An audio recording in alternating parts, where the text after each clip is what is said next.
Question number 2 में हम लोग आ जाते हैं। ये रहा हम लोग के पास क्वेश्चन नंबर 2।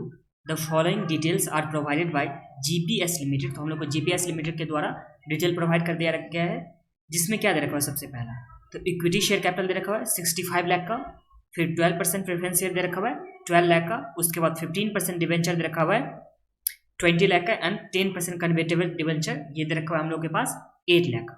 फिर आगे सम्स में जब आगे बढ़ता है तो देखिए यहाँ पे डिवेंचर का कितना कैटेगरी हो गया। तो डिवेंचर में आ गया सबसे पहले 15% रिडीमेबल डिवेंचर, प्लस में यहाँ पे 10% क्या दे रखा हुआ है कन्वर्टेबल डिवेंचर भी दे रखा हुआ है। तो डिवेंचर हो गया दो तरह का, एक रिडीमेबल हो गया, दूसरा क्या हो गया कन्वर्टेबल डिवेंचर।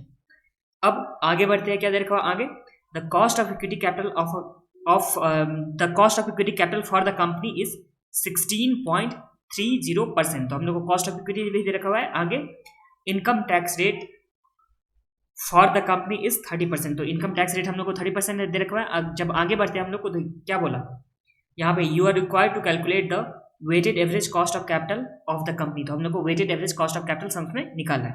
तो देखिए सम्स में सबसे पहले हम लोग को क्या दे रखा हुआ है टैक्स रेट दे रखा हुआ है, फिर डिवेंचर दे रखा है, डिवेंचर में सिर्फ उसका परसेंटेज दे रखा हुआ है और एक है रिडीमेबल, दूसरा है कन्वर्टेबल, एंड उसके बाद फिर 12% क्या दे रखा है प्रेफरेंस शेयर कैपिटल दे रखा है एंड इक्विटी शेयर कैपिटल दे रखा हुआ है, प्लस में कॉस्ट ऑफ इक्विटी दे रखा हुआ है और टैक्स रेट दे रखा है। बाकी तो कुछ नहीं दे रखा है। इससे हम लोग को क्या निकालना है, तो इससे हम लोग को निकालना है weighted average cost of capital. अब यहां हम लोग के पास एक सेकंड उससे पहले तो आगे आ जाइए, कॉपी में आ जाइए। एक बार क्वेश्चन तो हम लोग पढ़ चुके हैं और ये रहा हम लोग का क्वेश्चन नंबर 2। सबसे पहले सोर्सेस क्या दे रखा हुआ है, हम लोग को weighted average cost of capital निकालना है। उसके लिए जब भी हम लोग स्टेटमेंट बना देते हैं पहले सोर्सेस का होता था, उसमें हम लोग देते थे कैपिटल स्ट्रक्चर क्या है एंड उसका वेट कितना है, उसके बाद कॉस्ट ऑफ कैपिटल कितना है और वेट को एंड प्लस में कॉस्ट ऑफ कैपिटल को हम लोग मल्टीप्लाई करके निकाल देते weighted average cost of capital. तो यहाँ आ जाइए आप लोग भी। सोर्सेस में कितने तरह का हम लोग का फंड दे रखा हुआ है, तो इक्विटी शेयर कैपिटल दे रखा हुआ है जो 65 लाख का। यहाँ लिखे इक्विटी शेयर कैपिटल और यहाँ अमाउंट में कितना आ जाएगा, ये आ जाएगा 65 लाख। उसके बाद इक्विटी शेयर कैपिटल के बाद 12% प्रेफरेंस शेयर कैपिटल, तो यहाँ लिखिए 12% प्रेफरेंस शेयर कैपिटल ये कितने का दे रखा हुआ है, तो ये हम लोग का 12 लाख का दे रखा हुआ है।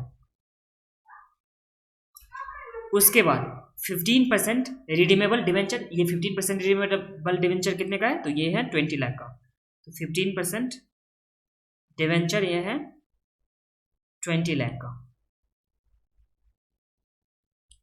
उसके बाद कन्वर्टेबल डिवेंचर जो 10% है रेट से, वो है 8 लाख का। तो 10% दे रखा हुआ था, 10% डिवेंचर है 8 लाख का। अब अगर ऐड करते हैं इसे तो टोटल कैपिटल कितना आ जाता है, तो ऐड कीजिए आप लोग।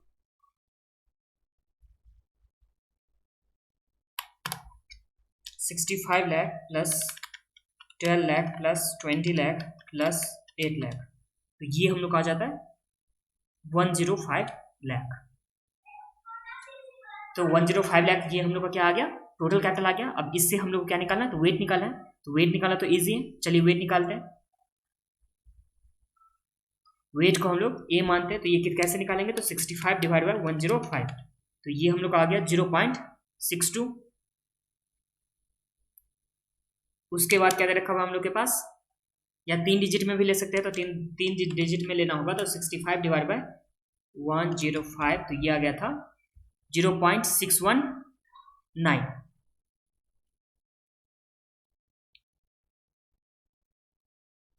ओके, 3 या 4 डिजिट में या 2 डिजिट में भी लेंगे तो आप लोग को कोई प्रॉब्लम नहीं है। बस 2 डिजिट में होगा तब भी कोई प्रॉब्लम नहीं है, 3 डिजिट में होगा तभी कोई प्रॉब्लम नहीं, 4 डिजिट में होगा तभी कोई प्रॉब्लम नहीं।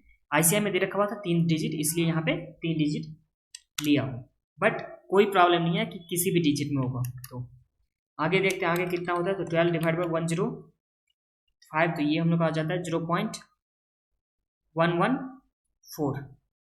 उसके बाद 20 डिवाइड बाय 105, तो ये कितना आ गया 0.190।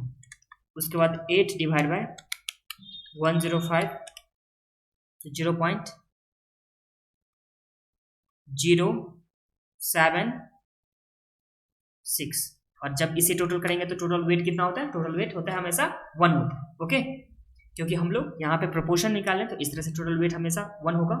एंड इसके बाद क्या निकालेंगे हम लोग, कॉस्ट ऑफ कैपिटल। अब सम्स में देखिए, सम्स में हम लोग को कॉस्ट ऑफ कैपिटल कितना दे रखा है इक्विटी शेयर कैपिटल के लिए, तो यहाँ पे 16.30% दे रखा हुआ है, तो इसे लिख सकते हैं ना 0.1630 लिख सकते हैं। अब इसके बाद 12% क्या है, प्रेफरेंशियल कैपिटल है, तो 12% प्रेफरेंशियल कैपिटल है, और प्रेफरेंशियल कैपिटल के बारे में तो हम लोग को कुछ भी इन्फॉर्मेशन नहीं दे रखा हुआ है, तो इसलिए हम लोग क्या मानेंगे प्रेफरेंशियल कैपिटल में, तो ये आ जाएगा 12%, 0.12। अगर आप लोग इसे निकालना भी चाहोगे तो कॉस्ट ऑफ प्रेफरेंशियल के लिए फॉर्मूला क्या आता था, तो ये आता था डिविडेंड डिवाइड बाय प्राइस आता था। अब डिविडेंड हम लोग को कितना 12% है, तो कितना होगा डिविडेंड, तो यहाँ डिविडेंड हो जाएगा 12, और यहाँ पे प्राइस कितना है 100, जो नॉर्मल जो फेस वैल्यू दे रखा होगा उसे ही हम लोग कंसीडर कर लेंगे कि ये भी यही क्या होगा, मार्केट प्राइस भी होगा। तो इस तरह से हम लोग कितना निकल जाएगा 0.12 इज इक्वल टू 12%। तो कॉस्ट ऑफ प्रेफरेंशियल में तो कोई प्रॉब्लम ही नहीं है आप लोगों को। अब यहाँ पे 15% डिवेंचर क्या दे रखा है, 15% डिवेंचर दे रखा है, तो इस केस में 15% डिवेंचर है, एंड जो इंटरेस्ट होता है डिवेंचर का उसके वजह से यहाँ क्या होता है, टैक्स का सेविंग होता है, तो टैक्स का सेविंग होता है इंटरेस्ट के वजह से। तो इसके लिए फॉर्मूला क्या आता था, तो कॉस्ट ऑफ डेप्ट हम लोग कैसे निकालते थे, तो इंटरेस्ट 1 माइनस टैक्स। अब आप बोलोगे कि रिडीमेबल डिवेंचर था, बट रिडीमेबल डिवेंचर तो था, बट उसके रिगार्डिंग कुछ भी इंफॉर्मेशन नहीं दे रखा हुआ था। रिडीमेबल में कितने साल के बाद जाकर के रिडीम हो रहा है, फिर रिडेम्पशन वैल्यू कितना है, उसके बाद जो उसका नेट प्रोसीड है वो कितना है, ये सब तो इन्फॉर्मेशन नहीं दे रखा हुआ है ना। तो इसलिए हम लोग जो सिंपल फॉर्मूला होता था रिडीमेबल डिवेंचर का, जो होता था इंटरेस्ट फिर 1 minus tax divide by net proceed, तो ये करने के बाद हम लोग क्या निकालेंगे, कॉस्ट ऑफ डेब्ट निकालेंगे। तो देखिए इस केस में कितना होता है, इंटरेस्ट हम लोग के पास 15% है, तो यहाँ आ जाएगा इंटरेस्ट 15, फिर 1 माइनस टैक्स, टैक्स का रेट कितना परसेंट 30% है, तो 0.30 डिवाइड बाय नेट प्रोसीड कितना मानते हैं, तो यहाँ मानते हैं हम लोग 100 ही है क्या, तो यहाँ पे नेट प्रोसीड। तो इस तरह से इसे सॉल्व करने के बाद कितना आ जाएगा,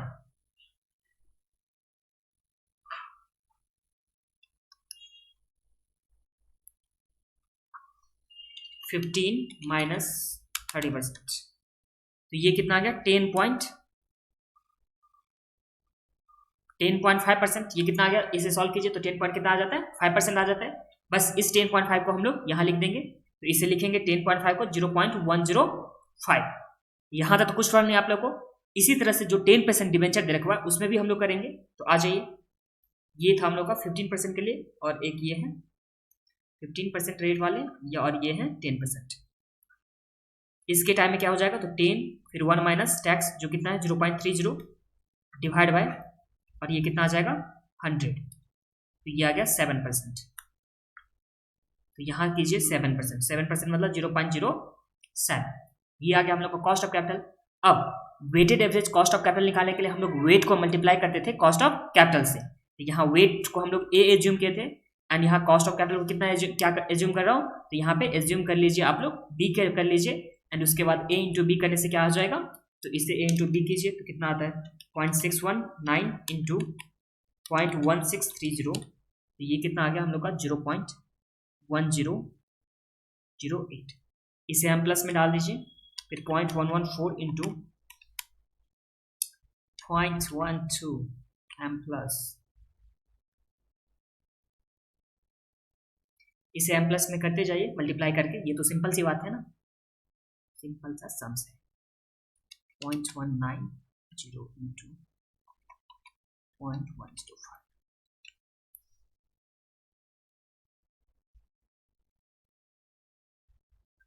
0.076 इंटू 0.07,